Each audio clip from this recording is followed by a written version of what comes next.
Most of us know what ungratefulness means, but do you realize many of us wouldn't recognize it even when it's right in front of us? Ungrateful people aren't just strangers, they can be your friends, your coworkers, or even your family. Let me share a story about a father who takes his 8-year-old daughter to her favorite fast food place. The daughter is happily eating when she asks her dad what ungrateful means since she just learned the word at school today. The father smiles and asks his daughter for her drink. The daughter hands it over, laughing. Then he asks for her fries. She pauses, but gives them up. Lastly, he points to her last bite, her burger, and says, "Can I have that too?" This time, the daughter holds it tight and hesitates. "But Daddy, this is all I have left." The father frowns. "You gave me the rest. Why not this?" The daughter starts to tear and says, "Because then I'll have nothing left to eat." The father smiles again. Exactly, that's what ungrateful people do. They take your drink, your fries, and still demand your last bite. Never a thank you, never enough. That fast food story reveals a brutal truth. Ungratefulness isn't just bad manners, it's a mindset. Psychologists call it chronic entitlement. Dr. John Townsend, a psychologist and best-selling author, explains the root of ungratefulness. It's entitlement. His research shows entitled people operate on a hidden belief system. They see themselves as the exception. Rules don't apply to them. Your generosity isn't a gift. It's their birthright. According to research, this develops in 3 stages. First, childhood conditioning. Maybe they were overpraised for minimal effort. Maybe their failures were always blamed on others. Second, societal reinforcement. Social media sells the lie that happiness comes from taking. Influencers flaunt luxury without showing the work. Third, avoidance of discomfort. Entitled people never build resilience. When life gets hard, they don't adapt, instead they exploit. The most dangerous part? They're often charming at first. They'll praise you when they need something, but notice what happens after you help. The warmth disappears until next time. Ungrateful people operate with subtlety. Here's how to spot them before you're emotionally invested. 1. The scorekeeper. They mentally tally every small favor they've done while forgetting your major sacrifices. Picture a coworker who constantly reminds you about covering one lunch shift. Yet they somehow forget you stayed late every night last week fixing their project mistakes. Their selective memory creates imaginary debts to manipulate you. 2. The crisis addict. Picture that friend who always has emergencies, whose life moves from emergency to emergency. Last month they needed money for car repairs. This week it's an urgent doctor's bill. But when you needed help moving, suddenly they're overwhelmed with their own problems. Real crises happen, but ungrateful people manufacture them. 3. The emotional blackmailer. They weaponize guilt with phrases like, "I guess I'll just suffer through this alone." Remember when you couldn't lend your cousin money? Her sigh, "Fine, I'll just take another payday loan," wasn't helplessness. It was calculated to make you feel guilty for her poor financial choices. That's emotional warfare. This emotional coercion makes you feel responsible for their poor choices. 4. The vanishing act.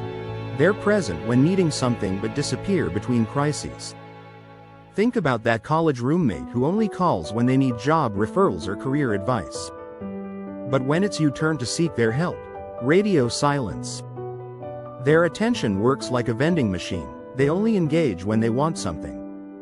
5. The boundary pusher. They test limits with escalating demands. For example, first a colleague asks you to proofread her email. Soon she's demanding you rewrite her entire report. Think about neighbors who start by borrowing sugar. Then it was tools. Then suddenly they're asking you to co-sign a loan. Each yes trained them to ask for bigger favors. Their requests escalate like a frog boiling in water. Have you encountered someone like this? Share your experience in the comments section below. Your story might help others spot these patterns too. Recognizing ungrateful people is important, but it's not enough. You need real tools to protect yourself. Many people know they're being used but feel stuck. The good news is you can change this.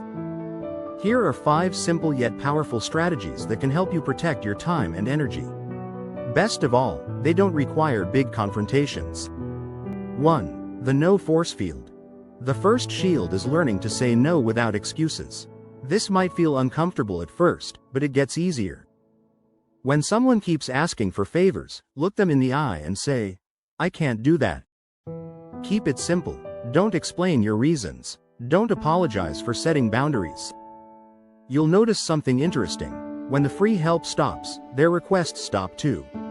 This works immediately with pushy relatives or coworkers.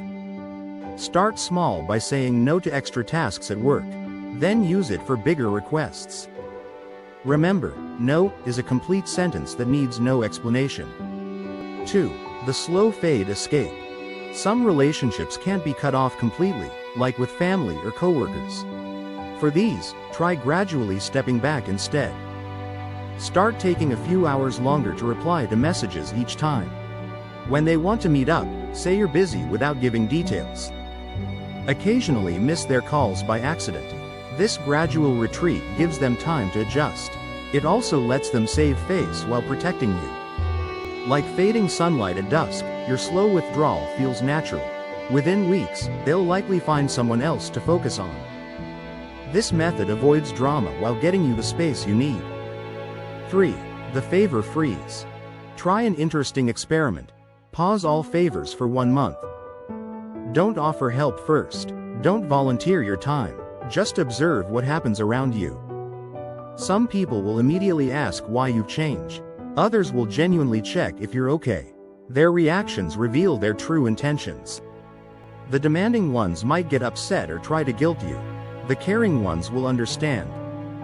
This test shows clearly who values you versus who just values what you do for them. Keep notes if it helps. The patterns will surprise you. 4. The reverse request. Here's a clever way to test someone's motives. When they ask for help, quickly ask them for a small favor first. It could be simple. Maybe you need a ride to the store, or perhaps some advice about your computer. Watch how they respond. Kind people will happily help if they can. Users will suddenly have excuses or change the subject. Their answer tells you everything without any arguments.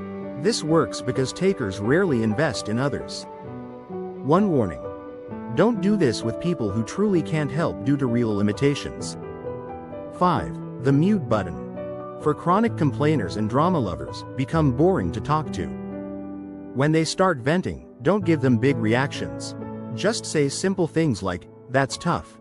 Nod occasionally but don't engage deeply. Without your emotional energy feeding their drama, they'll lose interest fast. They'll find someone else who gives them the attention they crave. This method works wonders with coworkers who always complain. It also helps with friends who only talk about their problems. Each method protects you in different situations. Start with the one that feels easiest for you right now. With practice, these will become second nature.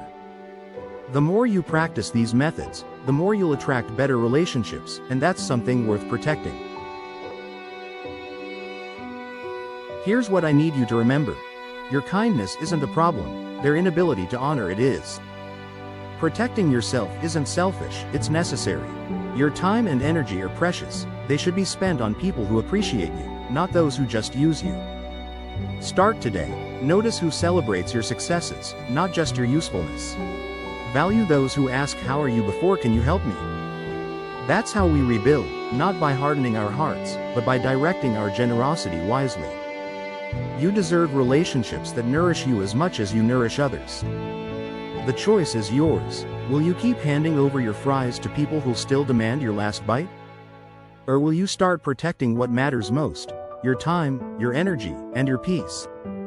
And if you want more tools to build healthier relationships, like and subscribe to my channel for more life-changing insights. Thank you for watching.